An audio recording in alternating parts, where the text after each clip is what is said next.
حضرت بلال حبشی کو سنا ہے؟ جانتے ہیں نا؟ حبشی تھے، کالے تھے، چوڑے ہونٹ والے، چوڑی ناک والے جو حبشی ہوتے ہیں ان کو حبشی کہا جاتا ہے۔ حضرت بلال حبشی تھے اور ایک صحابی حضرت ابو ذر، ان دونوں کے درمیان جھگڑا ہو گیا، چھوٹا سا جھگڑا۔ جھگڑے کے درمیان حضرت ابو ذر نے صرف اتنا کہا، یا ام السودا، یا ابن ام السودا، اے کالی ماں کے بیٹے۔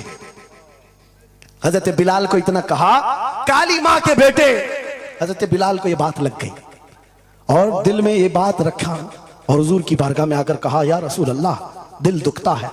کہا کیوں؟ ابو ذر نے آج کہا اے کالی ماں کے بیٹے۔ حضور جلال میں آئے، مسجد میں آئے، منبر پر آئے، کہا بلاؤ ابو ذر۔ آئے اور حضور پاک صلی اللہ علیہ وسلم نے ڈائریکٹ جو فرمائے، حدیث کے الفاظ ہیں، افیک الجاہلیہ، کیا ابھی بھی تمہارے اندر زمانے جہالت کی برائیاں ہیں؟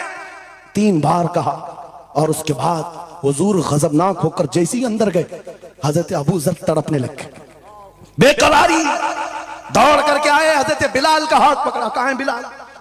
حضرت بلال مل گئے تو ہاتھ پکڑ کر کے لے آئے۔ میں کس لیے کہہ رہا ہوں؟ کان کھول کے سن، چھوٹی چھوٹی باتوں پر مشائخ سے الجھ جاتے ہو، بڑوں کو آج بدتمیزی کے ساتھ بات کرتے ہو۔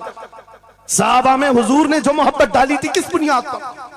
حضرت بلال کا ہاتھ پکڑ کر حضرت ابو ذر لے آئے مسجد میں، کہا بلال غلطی ہو گئی، میں نے تم کو ابن ام السودا کہا، کالی ماں کا بیٹا کہا۔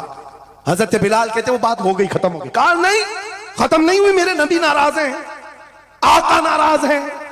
پھر کیا کیا؟ حضرت بلال نے کہا میں نے معاف کر دی۔ حضرت ابو ذر کہتے ہیں ایسے نہیں، ایسے نہیں۔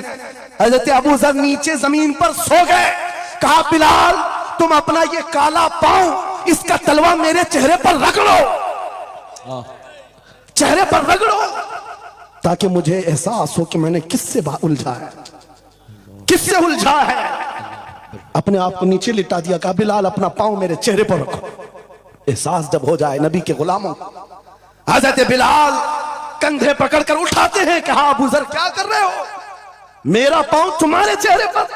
اللہ کبھی نہ کرے، آؤ سینے سے سینہ ملاؤ، میں جس کا غلام ہوں اس کے تم بھی غلام ہو۔ سبحان اللہ۔ یہ ان کی عزتیں تھی، ایک ہی محور تھا وہ نبی پاک کی عزت، ایک ہی مرکز تھا۔ کاش وہ چیز اگر آج آ جائے، یہ سب بھول جائیں گے اختلافات۔ اصل بات یہ جہالت اتنی بھری ہوئی ہے، یہ چھوٹے چھوٹے طبقوں میں بیٹھ کر کے پتہ نہیں کس کو کوستے رہ جاتے ہیں۔ ارے جس کو بولنا ہو اس کو بولنے سے پہلے اتنا تو سوچو، نبی کی بات کرتا ہے، حضور کا غلام ہے، عاشق رسول ہے۔ لیکن ایک بات، تم خرابیاں چھوٹی سی بھی پا لیتے ہو تو چرچا کرتے ہو، اتنا چرچا کرتے ہو۔ کیا یہ فرشتے ہیں؟ ہر ایک سے غلطیاں ہیں، ہر ایک کی غلطیاں ہیں۔ جتنا چرچا ایک غلطی کو لے کر کرتے ہو، قسم خدا کی بتاؤ اپنے دل پر ہاتھ رکھ کر اس کی ایک اچھائی ملے تو کیا اتنا چرچا کرتے ہو؟ کیوں نہیں کرتے؟ اس کا مطلب ہے دل بیمار ہے تمہارا، ذاتی حسد ہے، جس کو لے کر کسی کو ٹانٹ کرتے ہو، کسی کو تانا زنی کرتے ہو۔ سوشل میڈیا اس پر بھرا پڑا ہوا ہے، نئے نئے مفتن اس طرح کے مناظر آئے ہوئے ہیں، فتنہ انگیز لوگ۔ وہ اپنے دلوں کا علاج کریں ورنہ منافقت آ جائے گی، منافقوں میں شمار ہوگا۔ ارے تمہاری انرجی گستاخان رسول کے لیے رکھو، عاشقان رسول کے لیے نہیں۔